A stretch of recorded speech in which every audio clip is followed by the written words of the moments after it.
ఎన్నికల వేళ ఆంధ్రప్రదేశ్లో ఏపీసీసీ చీఫ్ షర్మిల వర్సెస్ వైసీపీగా రాజకీయం మారుతోంది. ఆంధ్రప్రదేశ్ కాంగ్రెస్ అధ్యక్షురాలిగా బాధ్యతలు చేపట్టిన వైఎస్ షర్మిల సోదరుడు సీఎం జగన్పై వైసీపీ నేతలపై విమర్శల వర్షం కురిపిస్తున్నారు. షర్మిలకు ధీటుగా వైసీపీ నేతలు సైతం కౌంటర్లు ఇస్తున్నారు. ఈ నేపథ్యంలో వైఎస్ షర్మిలపై మంత్రి రోజా సంచలన వ్యాఖ్యలు చేశారు. సోమవారం ఆమె మీడియాతో మాట్లాడుతూ షర్మిల మొన్నటి వరకు తాను తెలంగాణ బిడ్డ అన్నారు. ఇప్పుడు ఆమె మరో కొత్త అవతారం ఎత్తారని ఎద్దేవా చేశారు. తెలంగాణలో పార్టీ పెట్టి ఏమీ చేయలేక గాలి కొదిలేశారు. ఇప్పుడు ఉమ్మడి ఆంధ్రప్రదేశ్ను విచ్ఛిన్నం చేసిన కాంగ్రెస్ పార్టీలో చేరారని విమర్శించారు. నిజమైన రాజన్న బిడ్డ సీఎం జగన్ మాత్రమేనని సంచలన వ్యాఖ్యలు చేశారు.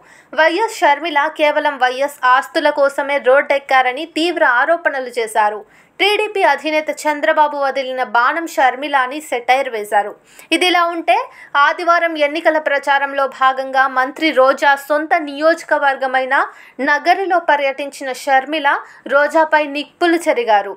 రోజా నగరిలో పెద్ద ఎత్తున భూ కబ్జాలకు పాల్పడిందని ఆరోపించారు. నగరిలో ఏ పని చేయాలన్నా మంత్రి రోజాకు కమిషన్ ఇవ్వాల్సిందేనని అన్నారు. ఈ క్రమంలో షర్మిల వ్యాఖ్యలకు మంత్రి రోజా కౌంటర్ కూడా ఇచ్చారు.